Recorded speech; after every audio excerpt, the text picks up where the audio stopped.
السلام علیکم ناظرین، میں ہوں رضوان جعفر، پروگرام وامی ایکسپریس کے ساتھ۔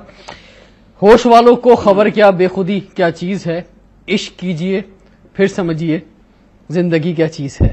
دو بہت ہی زبردست مہمان میرے ساتھ ہیں، پہلے تعارف کرا دوں میں، خواجہ نوید صاحب جو بازوق شخص ہیں۔ سر میں نے یاد کیا اصل میں جگجیت سنگھ کو، اور آج وہ ہم سے رخصت ہو گئے ہیں۔ یہ دولت بھی لے لو، یہ شہرت بھی لے لو، بھلے جین لو مجھ سے میری جوانی، مگر مجھ کو لوٹا دو بچپن کا سامان، وہ کاغذ کی کشتی، وہ بارش کا پانی۔ خوبصورت اور بہت زبردست۔ میں نے بتایا بڑا خوش قسمت ہوں، میں نے ان کو لاسٹ نا موہاٹا پیلس میں سنا لائیو۔ وہ آئے تھے مہدی حسن کے لیے وہ فنڈز کلیکٹ کرنے اور ان کے علاج کے لیے، تو بڑی اچھی پھر ان کے ساتھ گپ شپ بھی رہی، وہاں ملاقات رہی۔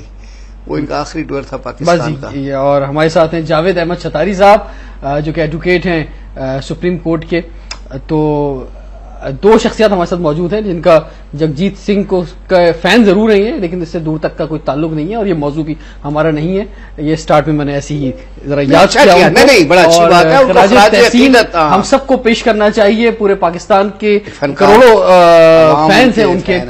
لیکن موضوع وہی ہے جو آپ سمجھ بھی رہے ہوں گے اور دیکھ بھی رہے ہیں اس وقت اپنی ٹی وی اسکرین پر، کہ کراچی کا موسم کا جیسے کوئی بھروسہ نہیں ہے، اسی طرح کراچی کے حالات کا بھی کوئی بھروسہ نہیں ہے، اور کب بدل جاتے ہیں، کب کیا کچھ ہو جاتا ہے، کچھ نہیں پتہ چلتا ہے۔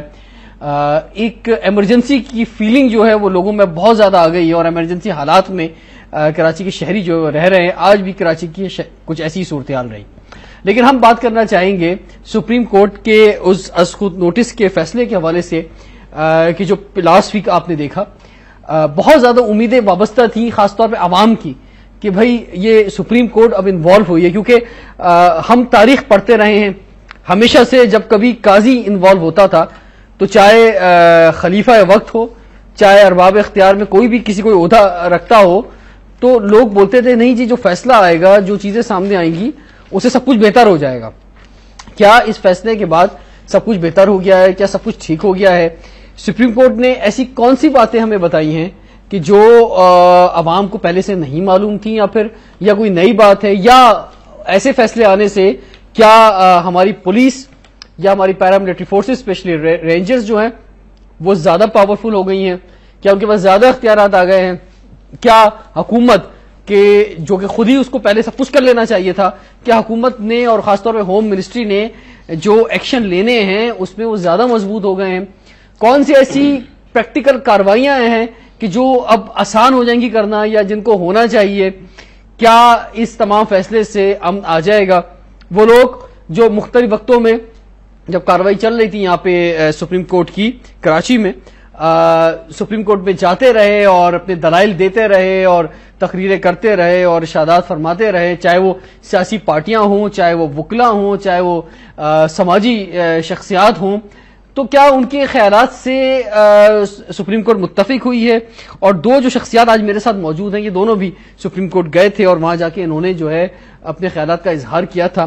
ہمارے ساتھ جو ہیں جسٹس ریٹائرڈ خواجہ نوید احمد صاحب جو ہیں، یہ گئے تھے فرینڈس آف لیاری کو ریپرزینٹ کرنے، انہوں نے لیاری کے حوالے سے اور خاص طور پہ میں کہوں گا کہ پوری کراچی کے حوالے سے آواز اٹھائی تھی۔ ان سے بھی ہم پوچھیں گے کہ انہوں نے کیا کہا تھا اور اب یہ فیصلے کو کس طرح سے دیکھ رہے ہیں۔ اور ہمارے ساتھ جو ہیں جاوید احمد چھتاری صاحب جو کہ ایڈوکیٹ سپریم کورٹ ہیں، انہوں نے کٹی پہاڑی، گلفام آباد، اورنگی ٹاؤن اور قصبہ کالونی، اس علاقے میں جو مسائل تھے، اور خاص طور پہ 5 دن تو بہت ہی زیادہ وہاں پہ حالات خراب رہے تھے، اس کے حوالے سے انہوں نے عکاسی کی تھی۔ تو پہلے ہم بات کرتے ہیں خواجہ نوید احمد سے۔ خواجہ صاحب آپ بتائیے کہ آپ جو گئے تھے سپریم کورٹ میں، تو آپ نے کیا بیان کیا فرمایا تھا وہاں جا کے؟ نہیں، بیسیکلی تو وہ یہی دیکھنا چاہتے تھے کہ بھئی لوگ کیا ان کے گریونسز ہیں، اور آیا جو لوگ ہیں ان کا جو ویو تھا کہ جو پروونشل گورنمنٹ اور گورنمنٹ فنکشنریز یہاں پہ ہیں وہ اپنی ڈیوٹی ڈسچارج کرنے میں کامیاب ہوئے ہیں یا ناکام ہوئے ہیں۔ تو ہمارا بھی جو آرگیومنٹ کیا تھا، فیکٹس ہی تھے، وہاں تو کوئی وہ تھی نہیں بات۔ تو ہم نے یہی ان کو جا کے بتایا کہ بھئی اتنے لوگ جو ہے اتنے دنوں میں مرڈر ہو گئے ہیں۔ میرا ایک کالم چھپا ہوا تھا اخبار میں کس کے ہاتھ پہ اپنا لہو تلاش کروں، اس میں سارے میں نے فیکٹس دیے تھے، اور وہ ایک 5 سالہ لائبہ تھی بچی اورنگی میں، اور وہ واک کر کے اپنے گھر آ رہی تھی مدرسے سے، اور اس کو ایسے ایک جو کیا اس کو اندھی گولی کہتے ہیں یا کیا اسٹرے بلٹ جو ہوتی ہے وہ لگی اور وہ بچی فوت ہو گئی. ٹھیک ہے. تو وہ بچی کی طرف سے میں نے اپنے آپ سے سوالات کیے ہوئے تھے کہ وہ بچی کی روح مجھ سے پوچھتی ہے کہ انکل میرا قصور کیا تھا, ہمیں کس نے مار دیا, مجھے کیوں مارا, اور کیا آپ کے قانون میں میرے لیے کوئی سو موٹو نوٹس نہیں ہے, اور کیا آپ کا قانون میرے قاتل کو سزا دے گا کہ نہیں دے گا. تو وہ بچی کے جو ڈائلاگز تھے وہ میں نے پڑھ کے سنائے, وہی مطلب میرے ڈائلاگ تھے. ٹھیک ہے. تو وہ چیف صاحب نے کہا کہ بالکل یہ تو پتا ہے ہمیں سب. اچھا پتا ہے. جی جاوید احمد شتاری صاحب, آپ نے کون سی نئی بات کی تھی وہاں جا کے؟ اعوذ باللہ من الشیطان الرجیم, بسم اللہ الرحمن الرحیم. اب یہ انہوں نے پڑھا تو پتہ نہیں ہم اٹھ گئے. نہیں خطبہ شروع نہیں ہو رہا صاحب, کر رہے ہیں. جی شتاری صاحب. میرا کہنا اس میں یہ تھا کہ پہلی بات تو مجھے یہ تھی کہ سو موٹو ایکشن جو چیف صاحب کا ہے, اس کو پولیٹیکل پارٹیز پولیٹیسائز کرنے کی کوشش کر رہی ہیں اپنے اپنے کاؤنسلز کو بھیج کر, جس سے کیونکہ کورٹ انہی چیزوں کو آگے رکھ کے فیصلہ کرتی ہے جو ان کے سامنے پریزنٹ کیا جاتے ہیں, اور فیصلے کے اندر جب آبزرویشنز کورٹ نے دی ہیں تو کورٹ نے سب سے پہلے یہی کہا ہے کہ جو میٹیریل ہمارے سامنے پروڈیوس کیا گیا پولیٹیکل پارٹیز کے وکلا نے یا انٹروینرز نے یا آئی ایس آئی نے, انویسٹیگیشن ایجنسی نے یا انٹیلیجنس اداروں نے جو پیش کیا گیا, اس کی روشنی میں ہم نے یہ آبزرو کیا. تو میں سمجھتا تھا کہ اس طرح کا فیصلہ آئے گا. تو حقیقت بیان کرنے کے لیے کہ کراچی کے اندر جو گروپس ہیں, جو کہتے ہیں نا کمپوننٹ اور نان کمپوننٹ گروپس, یعنی کہ جو ایک تو حکومت میں شامل تھے M Q M, peoples party, A N P, اور دوسرے جو لوگ کراچی کے اندر بد امنی کا سبب بن رہے تھے, جس کے لیے سپریم کورٹ نے اپنے فیصلوں کے اندر کہا, جماعت اسلامی کا نام لیا, سنی تحریک کا نام لیا, اور دیگر نام جن کو نان کمپوننٹس ایلیمنٹس کے نام سے کہا, جس کے اندر جی ایس این کے گروپس تھے, سپاہ صحابہ تھی, سپاہ محمد تھی, اور دیگر طالبان اور دیگر جو لوگ باہر سے کراچی کے اندر آئے ہیں, ان کو سپریم کورٹ نے اپنے فیصلے میں ڈسکس کیا. میرا کہنا یہ تھا صرف اس کے اندر کہ قصبہ اورنگی, کٹی پہاڑی, گلفام آباد, علی گڑھ, ایم پی آر کالونی, یہ یہاں جو جھگڑے ہوتے ہیں اس جھگڑوں کو پولیٹیسائز کیا جاتا ہے کہ یہ کوئی خاص فیکشن یعنی کہ پٹھان یا مہاجر کا جھگڑا ہے. تو میں نے اس کورٹ کو یہ بتانے کی کوشش کی کہ یہاں پر کوئی پٹھان اور مہاجر کا جھگڑا نہیں ہے, اور نہ ہی یہاں پر کوئی ٹرف وار ہے. پھر کیا ہے یہاں پر سلسلہ یہ ہے کہ جب 1986 کے اندر سوراب گوڑ سے منشیات فروشوں کو, ڈرگ ٹریفکر کو, آرمز ڈیلر کو اور دیگر لوگوں کو ڈسپوز کیا گیا, تو انہوں نے اپنی بہترین کمین گاہ ڈھونڈی قصبہ کی پہاڑی جو منگو پیر تک جاتی ہے, اور 7 سے 9 کلومیٹر لمبی ہے, جہاں تک لوگ جا نہیں سکتے. اب ہوتا رہے وہ اپنی پوزیشن کو انجوائے کرتے رہے آہستہ آہستہ. جو کٹی پہاڑی بنی ہے, اس کٹی پہاڑی نے ان کی کمین گاہوں کے اندر راستہ بنایا, ٹھیک ہے, جس سے انفورسمنٹ ایجنسیز, پولیس اور دیگر اداروں کی ایزی ایکسیس ہو گئی. تو انہوں نے کیا کیا, اس کٹی پہاڑی پر ڈسٹربنس پیدا کر کے اس کو شارع عام بننے سے روکا, تاکہ لوگ اس کو استعمال نہ کریں, ورنہ ہمیں اپنے ڈینس کہیں اور لے جانے پڑیں گے.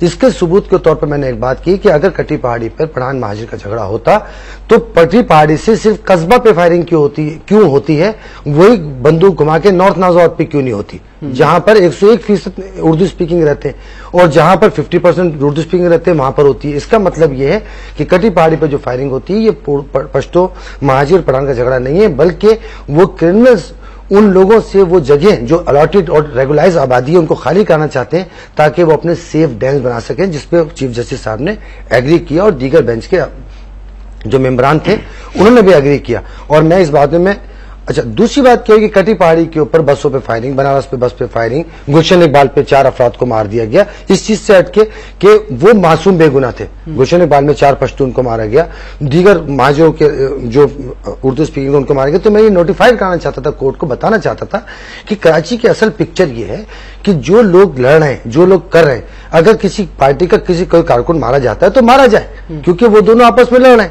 لیکن انوسینٹ بس کے مسافروں پہ, پیدل چلنے والوں پہ, یہ سفر کرنے والوں پہ جو فائرنگ ہوتی ہے, تو یہ کیا ہے کہ کراچی میں ایک دہشت پھیلانے کی کیا طریقہ ہے, اور انارکی پھیلا کر لوگوں میں خوف پیدا کر دو, بالکل اسی طرح کہ جس طرح ایک انڈرورلڈ انداز ہوتا ہے حکومت کرنے کا, کہ حکومت ریاستی طاقت سے نہیں کی جاتی انڈرورلڈ انداز میں.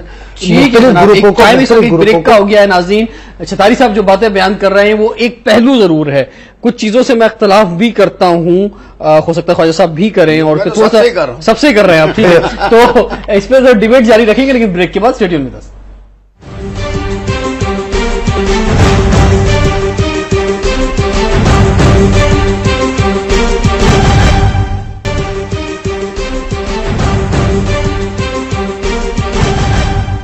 Welcome back to Awami express. آج ہم بات کر رہے ہیں کہ سپریم کورٹ کے جو از خود نوٹس کا جو فیصلہ آیا ہے اس سے جو ہے عوام کو کیا امیدیں تھیں, اور دو جو لیگل ایکسپرٹس ہمارے ساتھ موجود ہیں جو خود بھی گئے وہاں پہ, انہوں نے جا کے بیان کیے کراچی کے حالات, یہ کس حد تک مطمئن ہوئے. جاوید چتاری صاحب جو صورتحال بتا رہے تھے کٹی پہاڑی کی اور اس علاقے کی کہ وہ کوئی ایتھنک وار نہیں ہے بلکہ کرمنل وار ہے, کافی حد تک درست بات ہے, لیکن اس میں جو ہے آمیزش ہو گئی ہے, فالودہ مل گیا ہے اس میں ایتھنک وار کا بھی, اور دو جو گروپس ہیں ان میں لڑ رہے ہیں.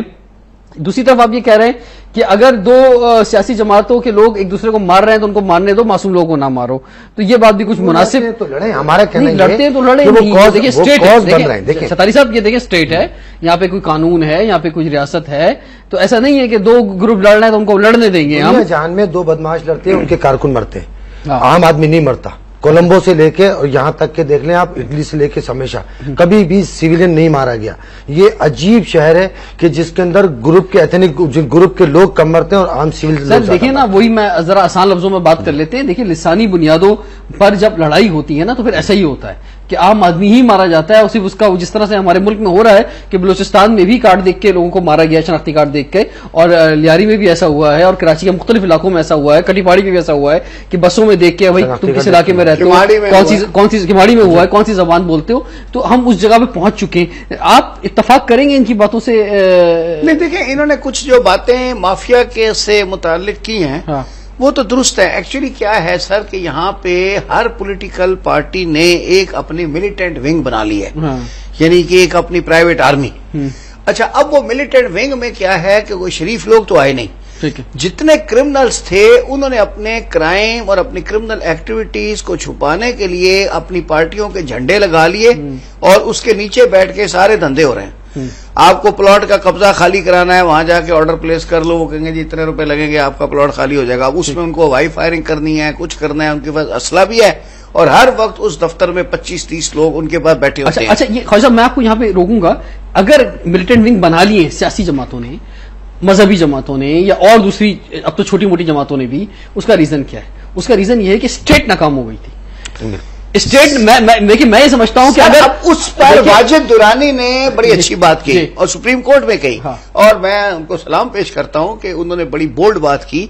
انہوں نے چیف جسٹس پاکستان کے سامنے فرینکلی مطلب انہوں نے کہا سر بات یہ ہے کہ میری جو یہ پولیس ہے اس میں 30 سے 40% جو بھرتیاں ہیں وہ ساری سیاسی بنیادوں پر ہوئی ہیں. انہوں نے کسی پارٹی کا نام نہیں لیا کہ کس پارٹی کے لوگ ہیں. اس نے کہا وہ لوگ مطلب اپنی پولیس یا گورنمنٹ سے لائل نہیں ہیں, مطلب کلیئر ورڈز میں نہیں کہا, مقصد یہ تھا کہ وہ اپنی اپنی پارٹی سے لائل ہیں. ہم اگر کسی پارٹی کے خلاف کوئی آپریشن کرنے کے لیے نکلتے ہیں تو وہ جو بندے ہماری پولیس فورس میں ہیں وہ اس پارٹی کو پہلے اطلاع دے دیتے ہیں. نتیجہ کیا ہے کہ سارا ایکشن فیل ہو جاتا ہے. سر ایک عام آدمی جو ہے اس کے لحاظ سے بھی میں اگر بات کروں, ایک بندہ اس کا کوئی مسئلہ ہے اسے وہ حل کرانا ہے, ٹھیک ہے, پہلا کیا ہوتا, کیا فرض تھا پولیس کا, سرکار کا, عدالتوں کا, کہ اس کا وہ مسئلہ حل ہو جاتا. اس کا اگر کرائے پہ اس نے کسی کو گھر دیا, خالی نہیں ہو رہا ہے, اس کے پلاٹ پہ قبضہ ہو گیا ہے, اس کے گھر میں جو ہے کوئی ڈاکو گھس آئے ہیں, کوئی اغوا والا تاوان کا مسئلہ ہو گیا, یعنی یہ سارے چھوٹے چھوٹے مسائل. وہ آپ کی بات میں سمجھ گیا. تو یہ مسائل اٹینڈ کرنا پولیس نے, بالکل عدالتوں نے, اور انہوں نے. آپ کی بات بالکل درست ہے کہ جب لوگوں کو عدالتوں سے اور پولیس سے اور متعلقہ محکموں سے کوئی انصاف نہیں ملا تو انہوں نے شارٹ کٹ ڈھونڈا. بالکل, انہوں نے کہا مکان خالی کرانا ہے, انہوں نے کہا یہ پارٹی کے دفتر میں چلے جاتے ہیں, ملیٹنٹ ونگ بیٹھی ہے, بالکل اس کو 50,000 پہ دو, ہو جا کے دوسرے سامان باہر پھینک دے گا, یا نہیں پھینکے گا, اس بندے کو دفتر بلائے گا. اسی طرح مضبوط ہوئے, اسی طرح مضبوط ہوئے, اگر ہوئے دفتر بلائے گا, کہے گا بھائی پرسوں تک خالی کر دو ورنہ ٹک, اور اگر اس نے نہیں کیا تو وہ 2 اسکوٹر والے آتے ہیں نامعلوم اور گولی مار کے چلے جاتے ہیں. نتیجہ یہ کہ جب وہ 2-4 کو انہوں نے گرایا, باقی سارے خود ہی بھاگ گئے. تو یہ بات مجھے آپ کی بات سے 100% ایگری کرتا ہوں. مجھے ایک بات بتائیں, اب جو فیصلہ آیا ہے, جو فیصلہ آ گیا ہے, آپ نے بھی تفصیلی پڑھا ہے, آپ نے بھی تفصیلی پڑھا ہے, عوام نے اتنا تفصیلی نہیں پڑھا ہے. عوام نے تو عوام نے ٹی وی پہ سن لیا ہے, عوام نے خبروں میں جو ہے وہ دیکھا ہے, ہیڈ لائن میں جو خاص باتیں آ گئی. فیصلہ سنایا جا رہا تھا نا تو ٹیلی ویژن پہ, بالکل وہ لمحہ بلمحہ ایک ایک پیج کا جس طرح آ رہا تھا، جی چیف صاحب نے خود چونکہ پڑھ کے سنایا فیصلہ، تو اسی طرح سے بیان ہو رہا تھا۔ میں سمجھنے کے لیے بتا رہا ہوں، آپ کیا سمجھتے ہیں جو فیصلہ آیا ہے اس میں آپ کو کون سی باتیں ایسی لگی کہ جس سے کراچی میں امن آ سکتا ہے؟ اس میں کون سے ایسے پوائنٹس؟ دیکھیں، بات یہ ہے کہ لوگوں نے توقعات جو تھی وہ بہت زیادہ وابستہ کر لی تھی، اور وہ یہ سمجھ رہے تھے کہ اس فیصلے کے بعد کوئی ایسا کوئی دو ٹوک فیصلہ آئے گا کہ آر یا پار۔ حالانکہ جو ہمارا آرٹیکل 184 ہے، اس کی جو سکوپ ہے وہ بڑا لمیٹڈ ہے، 100 موٹر نوٹس کے تحت۔ یہ کوئی قتل کا فیصلہ نہیں تھا کہ بھئی بندہ آیا، ہم نے گواہیاں لی اور اس کی پھانسی کا آرڈر کر دیا اور بندہ کل پرسوں پھانسی لگ جائے گا۔ یہ فیصلہ تھا، اس میں انہوں نے وجوہات انریسٹ کی، جو گورنمنٹ کی کمپیٹنسی تھی اس کو ایگزامن کیا، ریزنز معلوم کی کہ بھائی کیا وجہ ہے کہ یہاں ریموٹ کنٹرول، مطلب ایک دن حکم ہوتا ہے تو بندے 300 مر جاتے ہیں، پھر وہ دوسرے دن حکم ہوتا ہے واپس چلے جاؤ تو سارے بندے واپس چلے جاتے ہیں۔ تو انہوں نے بڑے واضح الفاظ میں نشاندہیاں کر دی ہیں۔ اب گورنمنٹ کے کیا کہتے ہیں بال جو ہے ان کے کورٹ میں ڈال دیا ہے کہ بھئی آپ ان کے ریفرنس داخل کریں پارٹیوں کے، اور جن پارٹیوں کے ریفرنس کے لیے اشارے دیے ہیں ان کے لیے بہت میٹیریل دے دیا ہے۔ اچھا، اب وہ چونکہ اس وقت یہ ساری پارٹیاں جو ہیں وہ گورنمنٹ کی اتحادی پارٹیاں ہیں، لہذا اس حکومت سے تو کوئی ابھی فی الحال امید نظر نہیں آتی کہ ظاہر ہے اپنے اتحادی کے خلاف تو کوئی بھی ریفرنس داخل نہیں کر سکتا، تو نیچرلی یہ گورنمنٹ بھی نہیں کرے گی، لیکن یہ ایک سٹیج بنا دی گئی ہے۔ اب کل اگر کوئی چینج آتی ہے یا بوٹوں والے آتے ہیں یا کچھ آتا ہے تو ان کو یہ بنا بنایا حلوہ مل جائے گا۔ انہوں نے صرف یہ کہنا ہے کہ بھئی ہم تو سپریم کورٹ کی ججمنٹ کے اوپر عمل درآمد کر رہے ہیں، ہم اپنی طرف سے کچھ نہیں کر رہے، نہ کسی کو وکٹمائز کر رہے ہیں، نہ کسی پہ زیادتی کر رہے ہیں، جو سپریم کورٹ نے لکھا ہے وہی عمل کر رہے ہیں۔ تو وہ جب عمل ہوگا تو اس میں بڑے بڑے رگڑے جائیں گے۔ Got my point? بالکل جی۔ ابھی تو یہ جو ججمنٹ ہے یہ کام آئے گی بوقت ضرورت۔ ٹھیک ہے، ابھی فوری طور پہ کچھ ایسا صورتحال نظر نہیں آ رہی، حکومت کی وجہ سے ساری صورتحال ہے، موجودہ حکومت ان کے آرڈروں کے اوپر جو ہے وہ عمل درآمد کرتی ہی نہیں۔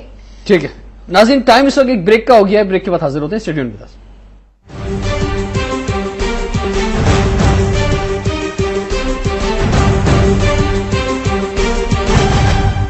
Welcome back to Awami express. ناظرین، بات یہ ہے کہ کراچی کے شہری کراچی میں امن چاہتے ہیں، اور پاکستان میں جو مسائل ہیں وہ ہر جگہ اس وقت موجود ہیں۔ بلوچستان کے جو مسئلے ہیں وہ بھی آپ دیکھ رہے ہیں، پنجاب میں بھی مسائل موجود ہیں، ڈینگی نے اپنی دہشت گردی جاری کی ہوئی ہے، اور خیبر پختونخوا بھی اسی طرح کی دہشت گردی کا شکار ہے، سندھ میں سیلاب موجود ہے، اور خاص طور پہ کراچی میں جب ٹارگٹ کلنگ اور یہ حالات خراب ہوتے ہیں تو پھر جو ہے بہت ہی زیادہ جو ہے مایوسی کا عالم جو ہے آ جاتا ہے، کیونکہ کراچی جو ہے معاشی شہرک ہے۔ آج بھی آپ دیکھ رہے ہیں کہ ڈاکٹر ذوالفقار مرزا کی گولہ باری جو ہے وہ جاری ہے، اور ان کا استعفیٰ کہ جو اسمبلی کا ہے وہ منظور کر لیا گیا ہے، جس پر لوگوں کو بہت زیادہ تشویش تھی کہ نہیں جی کہ دوبارہ وہ کوئی ہیرو بن کے اسمبلی میں دوبارہ کودیں گے۔ اب وہ والی صورتحال بھی جو ختم ہو گئی ہے، اور وہ خود بھی کہہ رہے ہیں کہ وہ بہت ساری زنجیروں سے آزاد ہو گئے ہیں، اور سیاست میں وہ کھل کے ذرا میدان میں اتریں گے اور کھل کے کھیلیں گے۔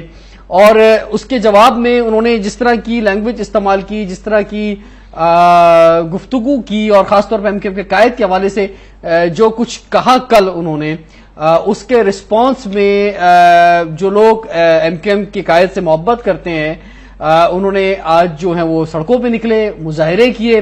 آج جو ہے رینجرز کے آپریشن بھی کچھ علاقوں میں ہوئے ہیں کراچی میں، اور ہم نے دیکھا کہ اس کے بعد جو ہے کراچی کے بہت سارے علاقے آج شام سے بند ہیں۔ آج جو ہے پیپلز امن کمیٹی کے حوالے سے بھی جو صورتحال سامنے آئی کہ کل ذوالفقار مرزا نے کہا تھا کہ اس کو بحال کر رہے ہیں، لیکن اب دیکھتے ہیں کہ اس میں کیا صورتحال سامنے آتی ہے۔ لیکن اس تمام کیفیت کے اندر جو ہے، اور خاص طور پہ جو میڈیا میں آپ ٹاک شوز دیکھ رہے ہیں، جو نیوز دیکھ رہے ہیں، اس سے جو ہے کافی مایوسی جو بڑھتی ہے۔ پچھلے دنوں سپریم کورٹ کی جب از خود کاروائی چل رہی تھی تو لوگ کافی مطمئن تھے کہ بھئی تمام جو شاید ایکٹیویٹیز ہوئی ہیں، ایک طرف اگر لیاری کی امن کمیٹی ہے، ایک طرف اے این پی ہے، ایک طرف سنی تحریک ہے، ایک طرف متحدہ قومی موومنٹ ہے، تو چلیں جی سب ٹھہراؤ آ گیا ہے، کہیں کوئی کلائمیکس ہو چکا ہے، اور اب جو ہے سب ٹھہر جائیں گے اور کچھ اب نہیں ہوگا. لیکن کراچی میں امن جو ہے وہ ہمیشہ عارضی ہی ہوتا ہے. آگے جو اللہ خیر کرے. ہمارے ساتھ خواجہ نوید احمد صاحب موجود ہیں, ہمارے ساتھ جاوید احمد چھتاری صاحب موجود ہیں. چھتاری صاحب, آپ یہ بتائیں گے کہ سپریم کورٹ کا جو فیصلہ آیا ہے, آپ کیا سمجھتے ہیں کہ اس سے کراچی والوں کو کیا بینیفٹ ہوگا؟ دیکھیں جی, یہ تو آپ کو بھی پتا ہے کہ سپریم کورٹ کے سو موٹو ایکشن سے پہلے وزیر اعظم صاحب کا بیان تھا کہ ہم کر لیں ورنہ کوئی اور کرے گا. اس کے بعد کیا ہوا, جب سپریم کورٹ کراچی آئی تو ایک دم کلنگ جو ہے پہلے دن 9 ہوئی, اس کے بعد 5, اس کے بعد 2, اس کے بعد ختم. کیوں ہو گئی؟ کہ اس لیے کہ سپریم کورٹ واقعی آج بھی سپریم کورٹ کے لوگ سپریم کورٹ سمجھتے ہیں, اور سپریم کورٹ نے اپنے کردار سے ثابت کیا ہے کہ وہ اس ملک کے ساتھ لائل ہے اور ملک کی سلامتی اور کے لیے کام کر رہا ہے. فیصلہ آیا ہے, اس فیصلے پر آپ میں اس کو کیا بتا کہنا رہا چاہیں گے؟ ہوں. اب جب یہ لٹکتی ہوئی تلوار جب لوگوں پہ آئی تو ہر پولیٹیکل پارٹی نے یہ سوچا کہ میرے پر پابندی نہ لگ جائے. ٹھیک ہے. ہر ایتھنک گروپ نے سمجھا کہ ایسا نہ ہو کہ میرے اوپر آپریشن شروع ہو جائے اور میں جڑ سے اکھاڑ نہ پھینکا جاؤں. کیونکہ رینجرز کو اختیارات دے دیے گئے تھے. ڈی جی رینجر صاحب خود پیش ہوئے, آئی جی صاحب نے خود کہا, اور آئی جی صاحب کے جب اس بیان کے بعد چیف صاحب نے کہا کہ جب 30 to 40% پولیس کے اندر پولیٹیکل لوگ موجود ہیں, اس کے بعد کیا ہوتا ہے, یہ سب ڈر گئے تھے, کوئی اپنی اپنی جگہ بھاگ گئے, کوئی کہہ گئے. اس کلنگ کے رکنے سے ہم سمجھ رہے تھے کہ میرا ذاتی خیال یہ تھا کہ چیف صاحب یہ سپریم کورٹ اس فیصلے کو یہیں رکھے گی اور اس کو آبزرویشن میں رکھے گی, جس طرح بلا کے کام کر رہے تھے. پہلے جب کلنگ ہو رہی تھی تو معاملات صوبائی گورنمنٹ کے پاس تھے. سپریم کورٹ کے فیصلے آنے کے بعد, سپریم کورٹ کی فیصلہ تو نہیں کہہ سکتے ہم اس کو, ریکمنڈیشنز 20 ریکمنڈیشنز دی انہوں نے. اس کے آنے کے بعد پھر گیند اٹھا کے صوبائی گورنمنٹ کے کورٹ میں ڈال دی. صوبائی گورنمنٹ سے نہ لوگ کل ڈر رہے تھے نہ آج ڈر رہے. آپ دیکھ لیں سپریم کورٹ کا فیصلہ آنے کے بعد پہلے دن 5 آدمی کی کلنگ ہوئی, پھر 6 ہو گئی, 9 بھی ہوئی, اور اس کے بعد آج جو کچھ ہو رہا ہے اور جس کے بعد جو معاملات بڑھ رہے ہیں, تو یہ میں سمجھتا ہوں کہ اس کا حل جو ہے نا سپریم کورٹ کے فیصلے کی روشنی میں نہ کل صوبائی گورنمنٹ نے کچھ کیا نہ آج کرے گی, اس لیے کہ وہ مفاہمت کی سیاست اور دیگر سیاست. اچھا, آپ مطمئن ہیں کہ جو فیصلے میں جو گزارشات سے مطمئن ہوں, جو پوائنٹس گزارشات سے مطمئن ہوں, گزارشات سے مطمئن جو سفارشات اور ریکمنڈیشنز آئی ہیں وہ ایک اطمینان بخش ہے, اور اس کے اندر اور ان خطوط پر اگر کام کیا جائے تو یقیناً کراچی میں امن ہو سکتا ہے. لیکن بلی کے گلے میں گھنٹی کون باندھے گا؟ وہی کرپٹ گورنمنٹ, وہی کرپٹ ہماری انفورسمنٹ ایجنسیز, وہی کرپٹ ہمارے ادارے جو کام نہیں کر رہے تھے. ایک ڈی جی رینجر بدلنے سے یا آئی جی سے بدلنے سے کیا وجہ ہے کہ جو سفارشات جو سامنے آئی ہیں اس پر بھی تنقید ہو رہی ہے؟ یعنی کہ جو ایک ہم دیکھ رہے ہیں کہ لوگ کہہ رہے ہیں کہ بھئی یہ صحیح نہیں ہے, کوئی زیادہ بہتر بات آنی چاہیے. قانون سمجھتے نہیں, ان کو قانون نہیں پتا. جو تنقید کر رہے ہیں ان کو قانون نہیں پتا. 184 کے اندر جتنے اختیارات ہیں سپریم کورٹ کی, سپریم کورٹ نے اپنے اختیارات کا بھرپور استعمال کیا. خواجہ صاحب آپ بتائیے, جو تنقید ہو رہی ہے, جو کالمز لکھے جا رہے ہیں, وہ صرف اس لیے ایکچولی میں نے خود بھی ایک کالم لکھا ہے. اچھا, مسئلہ اصل میں یہ ہے کہ لوگوں نے بہت زیادہ توقعات وابستہ کر لی تھیں اور ان کا یہ خیال تھا, مثلا جیسے 300 آدمی جن کے مرے ہیں, تو وہ بیچارے یہ آس لگا کے بیٹھ گئے تھے کہ اب سپریم کورٹ یہاں آ گئی ہے اور ہمارے جو 300 بندے مرے ہیں تو مطلب ہمارے قاتلوں کو بھی پھانسیاں ہو جائیں گی, ہمیں وہ کمپنسیشن بھی مل جائے گا جو مرنے والوں کا, اور مزید ہمارے حالات بہتر ہو جائیں گے, ہماری کیا پوچھے جائیں گے, آنسو پوچھے جائیں گے, ہمارے لیے یہ ہوگا. اب جب فیصلہ آیا تو ان کو اس میں سے کوئی بھی چیز نہیں ملی. جیسے مثال کے طور پہ ریمنڈ ڈیوس نے اگر مارا تو کروڑوں روپے مل گئے, طالبان بھی مارتی ہے تو 2 لاکھ روپے تو مل ہی جاتے ہیں, تو کم سے کم کچھ ایسا ہی فیصلہ اس میں کچھ آتا ہے کہ اس میں جو ہے جو ہر مرنے والے کو 5-5 لاکھ روپے دیے جائیں یا ان کے گھر والوں کو کم از کم یہ ہو جاتا کہ بھئی ان کے بچوں کو ٹھیک ہے تعلیم اینڈ تک ملے گی اور وہ صوبائی یا مرکزی حکومت اس کی ادا کرے گی. بچہ جہاں تک پڑھنا چاہے, ایم اے پڑھنا چاہے, بی اے پڑھنا چاہے, 5 بچے ہیں, 4 بچے ہیں, ایٹ لیسٹ ان کے بچوں کے اسکول سے نام اس وجہ سے نہ کٹ جائیں کہ پہلی تاریخ کو ان کی فیس نہیں آئی. ٹھیک ہے, ٹھیک ہے, دیکھیں نا جی, اب ان کا تو کمانے والا تازہ کمانے والا تھا اور اب وہ تو مر گیا, تو فیس تو نہیں آئے گی, تو فیس نہیں آئے گی تو استانی نام کاٹ دے گی. تو اس پر کچھ لکھنا چاہیے یا کوئی کرنا چاہیے کہ اگر کسی نے نام کاٹا تو اس اسکول کی رجسٹریشن کینسل ہو جائے گی.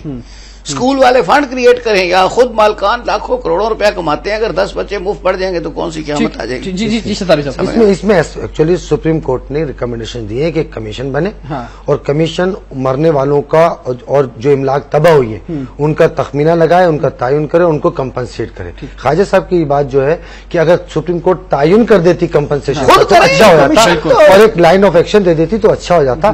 اب جو معاملات ہیں اب تخمینے کی بات جہاں آتی ہے، جس کے 2 کی جگہ 4 ٹانگیں وہ تخمینہ زیادہ اچھا لگوا لے گا، جس کی ٹانگ کٹ گئی وہ تخمینہ کم لگے گا، وہ بیچارہ سفر کرتا رہے گا۔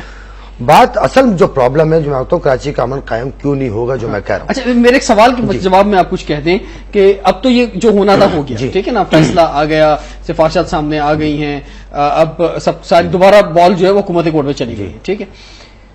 اب اگر خدا نخواستہ مسائل خراب ہوتے ہیں، دوبارہ سے اس طرح کچھ سلسلہ شروع ہوتا ہے، تو اب امید کس سے باندھی جائے؟ دیکھیں میں آپ کو بتاؤں، یہ وہی ہے نا کہ وہ 40 روپے چینی کر دی تھی 70 کی لے کے پیتے رہے، مطلب اللہ سے ہی امید رکھیں۔ بات اس میں ایسی ہے کہ حالات 40 اور 70 روپے حالات آج بھی درست ہو سکتے ہیں اگر میں سمجھتا ہوں جس طرح رینجرز کام کر رہی ہے، علاقہ وائز کام کر رہی ہے۔ ہوتا کیا ہے کہ ہر 4-5 سال کے بعد ایک نیا نوجوانوں کا نیا گروہ مارکیٹ میں آ جاتا ہے اور وہ کارروائی کرنے لگتا ہے جس کی انٹیلیجنس رپورٹ ایجنسیز کے پاس رپورٹس نہیں ہوتی۔ ایجنسی جو اسٹریٹجک آپریشن کر رہی ہے رینجرز، اس اسٹریٹجک آپریشن کا طریقہ یہ ہوتا ہے ان کو جمع کر کے علاقہ وائز معلومات جمع کرتے ہیں، ٹھیک ہے، اور اس کے بعد ان لوگوں کو جو نئے گروپ بن جاتے ہیں ان کے ایک لسٹ بن جاتی ہے۔ میرا کہنا صرف یہ ہے کہ ان ایک آدمی کو پکڑ کے جب ہم بات کرتے ہیں تو ہمارے ہاں جو جی آئی ٹی بنی ہوئی ہے، جی آئی ٹی ہر آدمی کی ہو اور اس جی آئی ٹی کی روشنی کے اندر عمل ہو۔ چیف صاحب نے اس بات پر سخت ناراضگی کا اظہار کیا کہ جب اجمل پہاڑی کی جی آئی ٹی ہوئی اس کے اندر جو لوگ ایکسپوز ہوئے اس پہ کام نہیں ہوا، لیکن چیف جسٹس سپریم کورٹ کے اس معاملے میں خاموش رہی کہ ہر ملزم کی جی آئی ٹی ہونی چاہیے تاکہ اس کو پتہ چلے کہ کون یہ جو شخص ہے یہ ہرکارا ہے، اس کے پیچھے کون شخص سربراہ ہے۔ بالکل میں کہتا ہوں کہ اگر ایک ٹی ٹی پستول برآمد ہوتی ہے اس کی تفتیش کراچی سے لے کے درے تک ہو جائے تو میں سمجھتا ہوں کراچی میں اسلحہ رکھنے والے ختم ہو جائیں گے۔ ہمارے یہاں ہوتا کیا ہے کہ ایک پڑیا رکھنے والے منشیات کی تو اس کو تو بند کیا تھا چرس پینے والوں کو، اور جو ڈین چل رہے ہیں وہ بھتے پہ ایس پی اور ڈی ایس پی اور آئی جی کی سربراہی میں چل رہے ہوتے ہیں، اور جو ایس ایچ او ان کو بھتا ان کی آمدنی پہ دے رہا ہوتا ہے وہ کماؤ پوت کہلا رہا ہوتا ہے، اور جو نہیں دے رہا تھا وہ 3-4-5 دن بعد اس کا ٹرانسفر ہو جاتا ہے۔ اب یہ عمل کیسے ہوگا، اس پہ امید کس سے رکھی جائے؟ تو آپ بھی سمجھتے ہیں کہ اس ملک کا ایک واحد ادارہ ہے جو اس ملک کی داخلی اور خارجی معاملات کی حفاظت کرتا ہے، اس سے محبت کرتا ہے۔ جس دن وہ بند ہو جائے وہ بے ایمان ہو جائے گا، پاکستان نہیں رہے گا، وہ پاکستان آرمی اور سول آرم فورسز کے ادارے۔ جب لوگ کیا مسئلہ کیا ہے؟ ہم جمہوریت جب آتی ہے تو ہم فوج کو یاد کرتے ہیں، جب فوج کی حکومت ہوتی ہے تو ہم جمہوریت کو یاد کرتے ہیں، یہ بڑا مسئلہ ہے، پھنسے ہوئے لوگ۔ دیکھیں جمہوریت تو ساری دنیا پورے ورلڈ میں لوگ جمہوریت ہی چاہتے ہیں نا، لیکن ہمارے یہاں بدقسمتی سے یہ ہے کہ جو پولیٹیکل پارٹیز کا سیٹ اپ ہے وہ اتنا کرپٹ ہے کہ ایکچولی سیاست کاروبار بن گئی ہے۔ پرانے زمانے میں لوگ سیاست کرتے تھے، مجھے یاد ہے ہماری امی کا ایک رشتہ دار ہوتا تھا تو وہ بیچارہ سیاست میں کہتے تھے اجڑ گیا کہ اس نے وہ سب کچھ اپنا قربان کر دیا، اور بیچارہ وہ جب مرا ہے تو وہ خالی ہاتھ تھا، جبکہ وہ اچھا خاصا ہوتا تھا، لیکن وہ قائد اعظم کے ساتھ اور مسلم لیگ اور اس وقت وہ سیاست کرتا تھا، وہ بیچارہ فارغ ہو گیا۔ آج کیا ہے کہ بندہ کنگلا ہے، ادھر سیاست میں آیا ادھر لینڈ کروزر آ گئی، اور اتنی بڑی آتی ہے بندہ سمجھتا ہے کہ بہت سستی ہے، قیمت پوچھو تو پتہ چلتا ہے 1.5 کروڑ کی ہے، اور وہ ایسے آئی ہوئی ہے ہر بندے کے پاس آئی ہوئی ہے جیسے کوئی رکشہ ہے۔ آپ سمجھ رہے بات؟ ابھی جو رینجرز میں آئی ہے لینڈ کروزر لیڈروں کے پاس، آپ کو بتاؤں رینجرز نے جو آپریشن کیے ہیں مخصوص علاقوں میں کچھ نام دینا نہیں چاہتا، تو وہاں پہ رینجرز نے بہت ساری چیزیں اپنے قبضے میں بھی کی ہیں، جہاں کیش قبضے میں کیا ہے، جہاں ایون گھر کے ٹیلی ویژن سیٹ مختلف اکوپمنٹس جو قبضے میں کیے، وہاں گاڑیاں بھی قبضے میں کی۔ یہ کریں نا، اس لیے ان سے پوچھیں کہ بھائی تم 1.5 کروڑ روپے کی گاڑی تمہاری 2 کھڑی ہوئی ہے دروازے پہ، تمہارا سورس آف انکم کیا ہے، کاروبار کیا کرتے ہو، فیکٹری کہاں ہے، کام کیا کرتے ہو، مطلب پوچھنا چاہیے، بالکل پوچھنا چاہیے۔ 1.5 کروڑ کی گاڑی لے کے ایسے بیٹھ کے جاتے ہیں جناب، اوپر ادھر بھی جھنڈا ادھر بھی جھنڈا۔ پہلے خدمت کا جذبہ رکھنے والے سیاست کرتے تھے، آج تجارت کرنے والے سیاست میں آ کے اور سیاست کو کاروبار بنا دیا۔ بالکل جی، ٹائم اس وقت بریک کا، بریک کے بعد حاضر ہوتے ہیں، اسٹے ٹیونڈ ود اس۔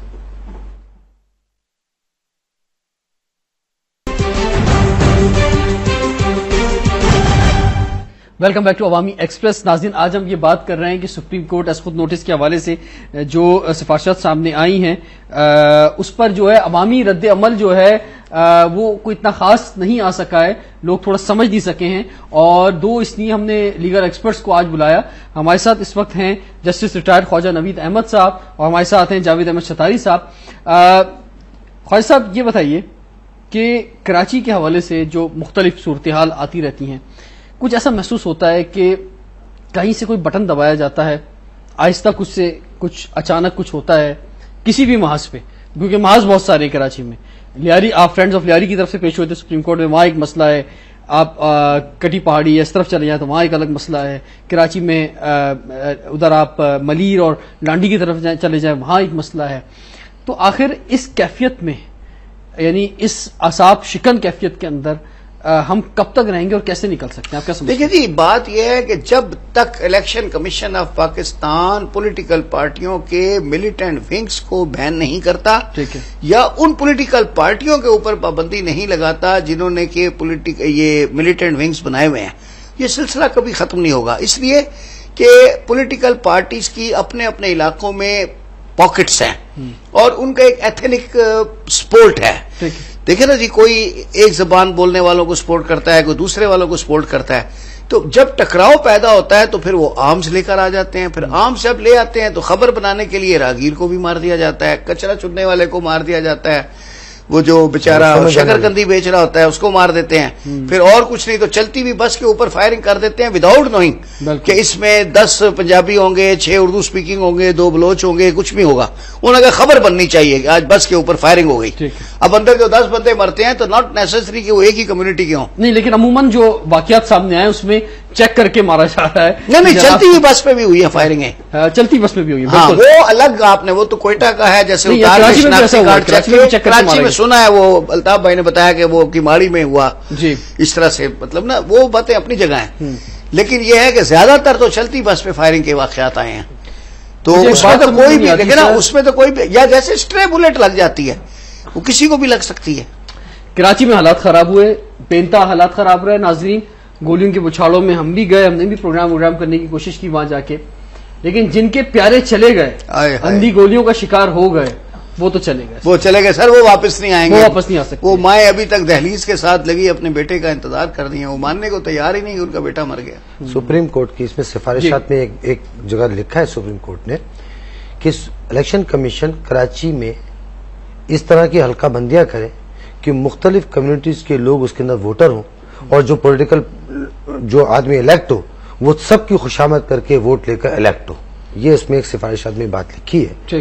اور تاکہ یہ بات، لیکن کراچی میں ممکن نہیں ہے. لیکن میں نے جو سفارش جو ایک ریکمنڈیشن میں دی تھی بات، وہ یہ کہی تھی کہ کراچی کے اندر ایک طریقے سے ہم اس کو کور کر سکتے ہیں کیونکہ ہمارے یہاں مختلف لوگوں، مختلف زبانیں بولنے والوں کی کچی آبادی ہے. ان کچی آبادیوں کو ریموو کر کے اور مختلف لوگوں کو مکس کر کے نئی آبادیاں بنائی جائیں جو ایک کمیونٹی سے متعلق نہ ہوں. تو ان کی مجبوری ہوگی کہ وہ ایک دوسرے کے ساتھ باہم شیر و شکر ہو کے رہیں. اتنا آسان نہیں ہے، بڑا لمبا پروسیس ہے. اور ہمارے یہاں جو آپ سپر ہائی وے پہ چلے جائیں، یہ تو ایسا ہی ہے جیسے وہ ڈینگی مچھر مارنا. پورا پنجاب لگ گیا، چیف منسٹر پنجاب لگ گیا، مچھر نہیں مارا. ایک شعر میں سناتا بندے مار رہے ہیں، مچھر ادھر ہی. بیٹھے رہیں تو دور بہت دور منزل ہیں، چلتے رہیں تو آپ سے مٹتے ہیں فاصلے. قومیں سالوں میں بنتی ہے. جن قوموں کی ہم باتیں کرتے ہیں وہ 200، جب تاج محل کی بنیاد رکھی جا رہی تھی ان دنوں آکسفورڈ یونیورسٹی اور ہارورڈ یونیورسٹی کی بنیاد رکھی جا رہی تھی. تو ہم لوگ تو 300 سال پیچھے ان لوگ جن کی ہم تقلید کی باتیں کرتے. ہمیں اپنے معاملات درست کرنے پڑیں گے. اور جس طرح خیر صاحب نے کہا تھا کہ جتنے پرائیویٹ اسکول چل رہے ہیں ان کو پابند کیا جائے کہ جن لوگوں کے لوگ مر گئے ان کی فیس ایک دن فیس نہ اسکول پہ، نہیں کم سے کم آغاز تو کرے نا کسی بھی کام کا. اور دوسرا یہ کہ جو ہمارے قبضہ مافیا ہے کچی آبادیوں کی صورت کے اندر جو موجود ہے اس کو بھی طرف بھی دیکھنا ہوگا. سر بات یہ ہے کہ چیلنجز بہت سارے، بہت، اور اتنے سارے چیلنجز ہیں کہ تعلیم، صحت سے لے کر ٹارگٹ کلنگ اور لوگوں کی جان و مال. ابھی بھی آپ دیکھیں گلستان جوہر میں ادھر لیزڈ پلاٹس کے اوپر چائنا کٹنگ ہو رہی ہے. جی اب بتائیں، لیز پلاٹ ہے ایک آدمی کا، اس نے 400 گز کا پلاٹ لیا ہوا، اس کے اوپر ایک بندہ آتا ہے، وہ 80 گز کے پلاٹ کاٹ کے اور وہ بیچ کے چلا جاتا ہے. اب جس بیچارے نے خریدا وہ تو انوسینٹ، اس کو تو پتا نہیں ہے جی، وہ تو یہی سمجھ رہا ہے. نہیں، آپ لوگ خود کرائم کے ڈیل، آپ دونوں کرائم کے کیسز جو ڈیل بھی کرتے ہیں تو آپ کو خود اندازہ ہوگا کہ کراچی میں اور پاکستان بھر میں جو کیا صورتحال ہے. تو یہ جو چیلنجز ہیں اس پر تو اسی وقت جو ہے قابو پایا سکتا ہے جب لیڈرشپ کے اندر انقلابی سوچ ہو، انقلابی تبدیلی لانے کا عہد. ان لوگوں کا اپنے شعور کی بات بھی دیکھیں. وکیلوں کی سوسائٹی کے اوپر لینڈ گریپرز نے قبضہ کر لیا، وکیلوں نے خود کوشش کری اپنی لینڈ واگزار کرا لی. وکیل تو پاورفل لوگ ہیں لیکن عام غریب آدمی لیکن وہ بات کی ہوتی ہے ایک سوسائٹی کی الیکٹڈ باڈی ہوتی ہے, وہ کام کرے تو کام چل سکتا ہے, لیکن سوسائٹی کی باڈی خود پھر آپ مختلف اندر لوگوں کو لے کے جا رہے ہیں. اسٹیٹ جو ہے نا یہ بہت بڑی چیز ہے, جو میں نے اسٹارٹ میں بات کی تھی کہ یہ جو مختلف پارٹیاں مضبوط ہوئی ہیں اسی وجہ سے ہوئی ہیں کیونکہ اسٹیٹ نے اپنا رول ادا نہیں کیا. ہم سب مل کر یہ کام کریں کہ ہم اسٹیٹ کو پاورفل بنائیں. اسٹیٹ جو ہے, پولیس جو ہے ہمارے اور ہماری عدالتی نظام جو ہے وہ مضبوط ہوگا, سب کچھ ٹھیک ہو جائے گا. سفارشات میں کہا article 148 sub class 2 sub class 3 اور 4 کے تحت فیڈرل گورنمنٹ اور پروونشل گورنمنٹ مکمل ناکام رہی ہے. آرٹیکل 9, آرٹیکل 14, آرٹیکل 15, 18 اور 29 اس کے اندر جو ایک شہری کو آزادی ہے کہ security of a person, dignity of a person, freedom of a person, freedom of movement اور کیا پروٹیکشن آف دی پراپرٹی, اس کے لیے بالکل کہہ دیا کہ پروونشل گورنمنٹ فیل ہوئی ہے اور آرٹیکل 148 کے تحت فیڈرل گورنمنٹ فیل ہوئی ہے اس کو ایڈ کرنے میں, اس کی معاملت کرنے میں. تو یہ چارج شیٹ, یہ وائٹ پیپر تو سپریم کورٹ نے جاری کر دیا, لیکن پھر وہی آپ والی بات ہے کہ یہ صحیح کون کرے گا, بلی گلے میں گھنٹی کون. خواجہ نبی صاحب, ایک وقت تھا کہ لوگ پاکستان سے پیسہ کمانے کے لیے باہر جاتے تھے, بولتے تھے یار یورپ جائیں گے, امریکہ جائیں گے, پیسہ کمائیں گے. آج وہ وقت آ گیا کہ پاکستان میں لوگ پیسہ کما کے باہر جا رہے ہیں, یعنی الٹی چھوڑ کے حال ہو گئی, پیسے لے کے اپنی جان بچا رہے ہیں. وہ بات پیسہ لے کے جا رہے ہیں. بات یہ ہے کہ ایک محاورہ نہیں آپ کو ایسے میں ساتھ پاکستان سے زندہ بھاگ. وہ کہتے ہیں نا کہ کل لوگ تھے, کل دور تھا پتھر کا, آج لوگ ہیں پتھر کے. یہاں سے لوگ جو ہے پیسے لے کے پیسے اپنے لے کے باہر جا رہے ہیں. لوگوں نے ملائیشیا میں کیا انویسٹمنٹ, لوگوں نے بنگلہ دیش میں کیا انویسٹمنٹ, لوگ انٹرپرینیور ویزاز کے اوپر جا رہے ہیں لنڈن, اور مطلب وہ کہتے ہیں کسی طرح وہی بات ہے کہ پاکستان سے زندہ بھاگ. بالکل security of life, quality of life دیکھے نا جی, ہر آدمی جیتا ہے اپنی کوالٹی آف لائف کے لیے. تو آپ کے پاس پیسے ہیں اور آپ کی لائف کو سیکورٹی نہیں ہے تو میں سمجھتا ہوں کہ سول سوسائٹی کو اپنا کردار ادا کرنا ہے گورنمنٹ کو کمپیل کرنے کے لیے. دیکھیں لوگ اگر باہر سول سوسائٹی کیا کرے, مجبور لوگ بیچارے بے روزگاری سے, لوگ مجبور نہیں ہیں, لوگ جو ہیں وہ آپ دیکھیں کہ کتنا زیادہ کرائسس آیا ہوا اس وقت روزگار کے معاملات میں. لوگ اپنے گھر میں لوگوں کو پیٹ پالیں یا باہر نکلیں. آج تو کل جب ہم چھوٹے ہوتے تھے تو ایک جو گنڈا بدماش بچہ ہوتا تھا اس کو ماں پھینک کے روٹی دیتی تھی. آج ماں اس کو سر سلا کے پیاز روٹی دیتی ہے کہ اس کو پتا ہے اس نے 1-2 ایکڑ زمین گھیر لی, 2-4 ڈکیتیاں مار لی تو میرے گھر کی خوشحالی ہو گئی. آج عالم شرافت عیب بن گئی ہے اور بدماشی خوبی بن گئی. میں آپ کو بتاؤں سر کہ میں نے ایسے بہت سے بچوں کے انٹرویوز کیے ہیں کہ یعنی سڑکوں پہ جا کے کہ جب لوڈ شیڈنگ ہوتی ہے اور ایک دن لائٹ نہیں ہوتی, 2 دن لائٹ نہیں ہوتی, جن علاقوں کے اندر ایسی صورتحال رہی ہے کہ وہ دہشت گرد بنا رہے ہیں بچوں کو. ان کی ٹریننگ کیا کر رہے ہیں, وہ ٹائر جلا رہے ہیں, وہ گاڑیوں کے شیشے توڑ رہے ہیں, وہ سرکاری املاک کو تباہ کر رہے ہیں. بچے ہیں سر 10 سال کے, 8 سال 14 سال اس طرح کے بچے. تو بہت افسوسناک بات ہے کہ ہم کیا ان کو مستقبل دے رہے ہیں. ریاست نے اپنا کردار ادا نہ کیا اور یہ پولیٹیشین جو آج جس نام پہ بھی مزے کر رہے ہیں, مجھے ڈر ہے کہ کل لوگ عوام ان پولیٹیکل پارٹیز کے خلاف ڈٹ کے نہ کھڑے. سوالات بتائیں سر. خواجہ صاحب, اتنے ٹاک شوز چل رہے ہیں, ذوالفقار مرزا خاص طور پہ جو میدان میں ہیں, اور سوال تو صرف یہی ہو رہا ہے بھائی کیوں بول رہے ہو اور کیا بول رہے ہو, اور ادھر سے پھر ایم کیو ایم کے بیچ اب جواب آنے شروع ہو گئے, کیونکہ پہلے تو ایم کیو ایم کسی خاطر میں نہیں لا رہی تھی ذوالفقار مرزا صاحب کو, اس طرح لانا چاہیے, لیکن آج کچھ سخت جواب بھی آئے ہیں. کچھ آپ بھی بتا دیں جناب, پولیٹیشینوں سے کیا سوال کیے جائیں, کیا جواب دیے جائیں؟ بس اب کیا سوال کر سکتے ہیں کہ اتنے پٹ گئے ہیں سوال نہ ریپیٹ ہو کے. میں اسی لیے پوچھ رہا ہوں, میں خود بھی ایڈ کر رہا ہوں, آپ کو پتا ہے جب بھی بول رہا تو وہی پریشان ہوتا تھا کہ اب اور مزید کیا پوچھوں. ہر آدمی آ کے کرپشن, بے روزگاری, ریسیشن, لوڈ شیڈنگ اور اس کی بات کرتا ہے. نئی چیز آئی تھی ڈینگی مچھر, اس پر بھی ہم نے بھی لکھ دیا, لوگوں نے بھی کافی بول لیا. باقی سارا وہی ایکشن ریپلے ہو رہا ہے اور ان کے اوپر کوئی کان پہ جوں نہیں رینگتی. آپ جتنا مرضی بول لیں, جس نے جو کرنا ہے وہ اپنا دیہڑی لگا رہا ہے. میں نے جو ٹاپک لکھا ہے نا, خاص طور پر ٹاپک تو خیر عوام کے لیے ہے کہ وہ جو ہے اس بات کو سمجھے کہ آخر اب جو امید ہے وہ امید کس سے. لوگوں نے تو فوج سے لگائی بھی ہے سچی جو بات ہے, یہ میں آپ کو کلیئر بتا رہا ہوں. فوج ایک مخلص ادارہ ہے اس ملک کا. اس وقت سارے لوگوں نے امید جو ہے وہ فوج سے لگا کے بیٹھے. وہ آپ لاکھ کہیں کہ ابھی وہ سینٹ کے الیکشن ہونے ہیں, وہ دوسرے الیکشن ہونے ہیں, وہ عوام کی کوئی دلچسپی اب کسی الیکشن میں ہے نہیں، صرف ان کی دلچسپی ہے جنہوں نے ری الیکٹ ہونا ہے یا دوبارہ آ کے پھر مارا ماری کرنی ہے۔ فوج کے آنے کا معاملہ بالکل میچور ہے، لیکن فوج کیوں ریلیکٹنٹ ہے کہ انہوں نے 3.5-4 سال مزے کر لیے ہیں، اگر فوج آتی ہے تو 1 سال کی حکومت رہ گئی، یہ مظلوم بن کے دوبارہ عوام میں چلے آئیں گے۔ اچھا دوبارہ عوام کے اندر دوبارہ عوام میں آ جائیں گے مظلوم بن کے کہ ہمیں تو فوج نے ریموو کر دیا، پیٹ ان کا بھر گیا۔ وہ آپ والی بات، کل لوگ پیسے کمانے باہر جاتے تھے، آج پیسے کما کے ظاہر ہے نا لمیٹڈ ٹائم کے لیے آتی ہے نا، تو پھر ظاہر ہے وہ نہیں، بالکل آخری جو حل ہے وہ یہی ہے کہ الیکشن ہونے چاہیے اور عوام جو ہے وہ بہتر لوگوں کو سلیکٹ کرے۔ لیکن ناظرین صورتحال یہ ہے کہ لاسٹ ایئر بھی ہم نے دیکھا تھا جب ہم سر 90 کی دہائی میں 4 دفعہ الیکشن ہوا ہے جی، بار بار میوزیکل چیئرز کی طرح، کبھی وہ تو کبھی وہ، کبھی وہ تو کبھی وہ۔ ابھی بھی آپ 10 دفعہ الیکشن کرا لیں یہی لوگ جیتیں گے۔ بالکل بالکل، میں جب تک آپ 1000-2000 ان سیاستدانوں کو ایبڈو لگائیں، ان کے اوپر 30 سال تک سیاست میں حصہ لینے پہ پابندی لگائیں، نئی قیادت آئے، فوج آئے، وہ اپنی سربراہی میں یہ سارے کام کروائے اور پھر اس کو صحیح آنےسٹ پڑھے لکھے لوگوں کے حوالے کریں۔ خواجہ نوید صاحب بہت بہت شکریہ، جاوید احمد شتاری صاحب کہ آپ تشریف لائے، اپنے خیالات کا اظہار کیا۔ دیکھا یہی گیا ہے، خاص جو میں بات کہہ رہا تھا کٹ بھی گئی تھی بیچ میں، کہ ہم نے پچھلے سال بھی دیکھا کہ جب ہم سیلاب کے ساتھ ساتھ سفر کر رہے تھے، اس سال بھی جب بارشوں نے بڑی تباہی مچائی ہے، تو آپ جائیے، جا کے کسی ریلیف کیمپ میں دیکھیے، لوگوں سے ملیے، تو آپ کو اندازہ ہو جائے گا کہ کیا یہ لوگ خود سوچ کے ووٹ دے سکتے ہیں، کیا انہیں اندازہ ہے کہ کس کو ووٹ دینا چاہیے۔ تو مجبور اور بےکس کی کہ اس عالم میں کچھ چند لوگ ہیں جنہوں نے ان کو پہنچایا ہے، اور تقدیر جو ہے وہ کچھ اسی طرح سے جو ہے لکھی جا رہی ہے پاکستان کی۔ لیکن ایک انقلابی تبدیلی جو ہے، جو کہ صاف لفظوں میں شاید نہ آپ کہہ رہے ہیں نہ ہم کہہ پا رہے ہیں، لیکن وہ نظر بھی آ رہی ہے۔ امید کرتے ہیں کہ انشاءاللہ تعالیٰ یہ جو خاص طور پہ کراچی کا جو معاملہ ہے، جس میں سپریم کورٹ کا جو بھی سفارشات سامنے آئی ہیں، اس کو بہتر طور پہ حکومت جو ہے ڈیل کرے گی، اور خاص طور پہ ہماری پیراملٹری فورسز جو ہیں، اور ہم بہتر رزلٹ دیکھ سکیں گے۔ آپ سے کل پھر انشاءاللہ ملاقات کروں گا، اجازت دیجیے، اللہ حافظ۔